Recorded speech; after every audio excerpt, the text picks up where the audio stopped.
today. Well, good afternoon, everybody. I thought, if it's okay with you, I'd like to start my presentation with some good news. That be okay? All right. The odds of anybody in this room accidentally drowning this year are 1,000 to 1. I just thought you'd like to know that. So the good news is you can keep on taking those long hot bubble baths. The odds of a man contracting breast cancer are also about 1,000 to 1. It's a rare occasion, but I'd take it over drowning any day. I mean, there we were in this vast sea of unknowns, treading water, desperately looking for the shoreline. We're here today because we started kicking our feet and we started taking one unstoppable stroke after another. Okay, in my case it was the breaststroke. But we made it. We made it back to land. We made it back to life. Yeah. And it feels good, doesn't it? It probably won't surprise any of you to know that a lot of the mountain ranges around the world were named after the human breast. Did you realize that? I mean, if you think about it, they resemble breasts in their shape. And breasts, female breasts anyway, have always been the symbol of fertility and well-being throughout history. And it's probably not going to surprise you too much either to know that a lot of these mountain ranges were named by lonely men. Yeah, seriously. Anybody been to the Grand Teton Range in Wyoming?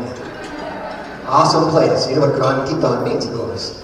Well, it's said that those were named by French trappers who spent many, many long years in the cold wilderness thinking about women. And I suspect it's probably very true. Right now, it's showtime. So I have a question for you. Would you like to see some magic? Right!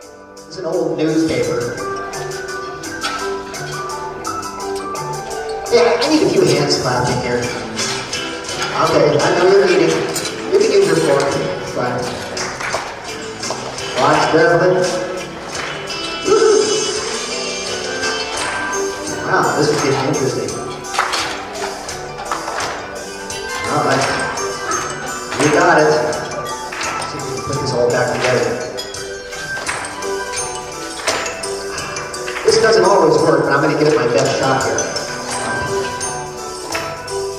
We're fusing it back together with a little bit of magic. I'll need some of that.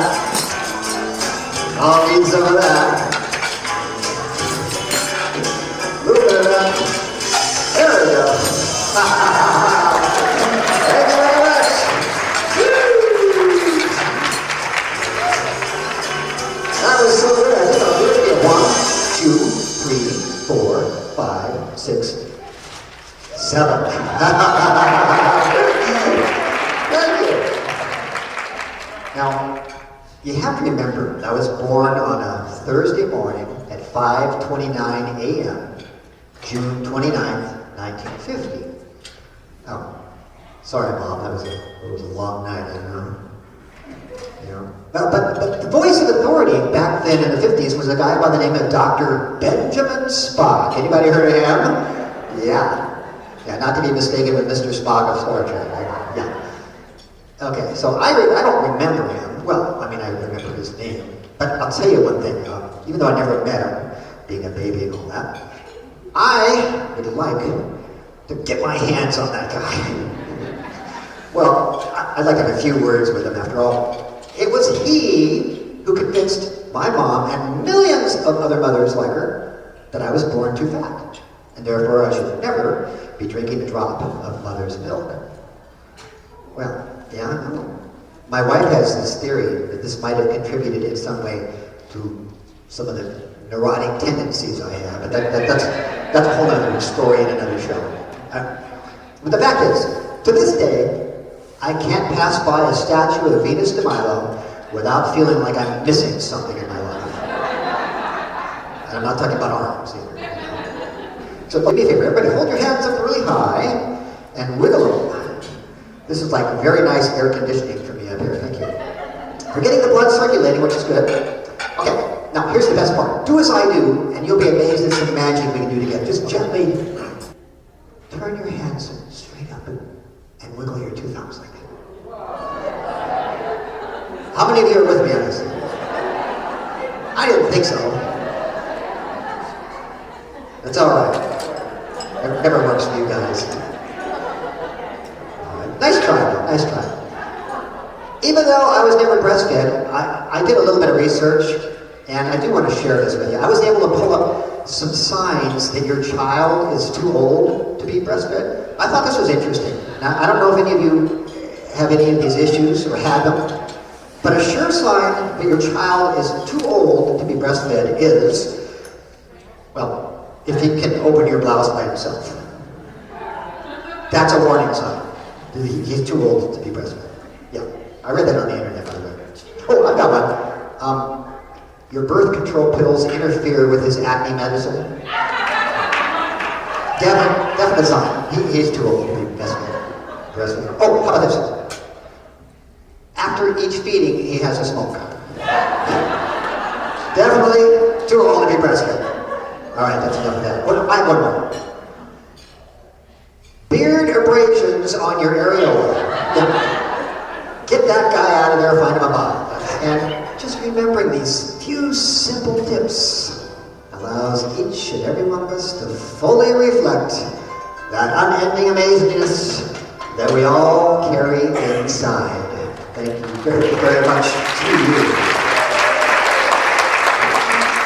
I can't call myself a magician if I don't do at least one card trick. Would that be okay for you? All right. How many of you would like to see a really big card trick? Well, it's got to be at least half the room, or I can't possibly do it. Okay, the fingers toward the Grumpy Kings. A happy queen. Grumpy Kings, happy queen, up in the air. This doesn't do a bit of good, but it's good exercise. Wait a minute, you guys did an amazing thing. She did in fact jump back into the deck and joined the two brothers. What do you think of that? Well, every good card trick should have a moral to the story, I always think. This one has one. It's a simple story, and the moral is simple, and it goes like this. Even though those two brothers were kind of grumpy and kind of slow to catch on, they realized that our health and well-being relies on laughter and humor at any cost. And in the end, they were not only one big happy family, they were three of a kind, all laughing together with big hearts. And there you have it. Very good. Now, I didn't mention this is a magic show, which means I probably should have three over here. You seem disappointed. I should have six over here. All right, I'll give you one more chance at this. Think carefully before you answer. How many dots on the back side of this card? If you didn't say 8, have your eyes checked immediately. Thank you.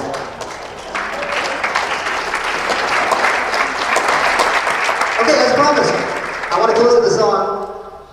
I mentioned earlier, I wrote this as I was recovering from my mistake. So, what good is a breast as they tug at your calves, unbearably dangling for years? They're squeezed and compressed by the thousands of dollars of terribly ill-fitting little ears. You're constantly stressed while they're dropping or flopping, forever shoving at tears. So puff up that chest, we're a group that's been blessed. We don't need a damn breast to feel free. It's the last time I swear that I'll speak of this pair. But what good's a breast to you and me? And one thing's made clear by the fact we're still here, as we count every year that arrives. This could be the best year, the biggest no breast year of our lives.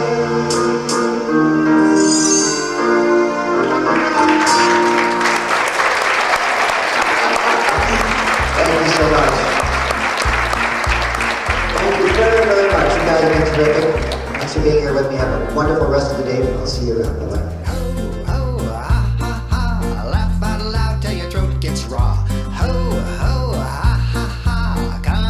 Some laughter. Ho,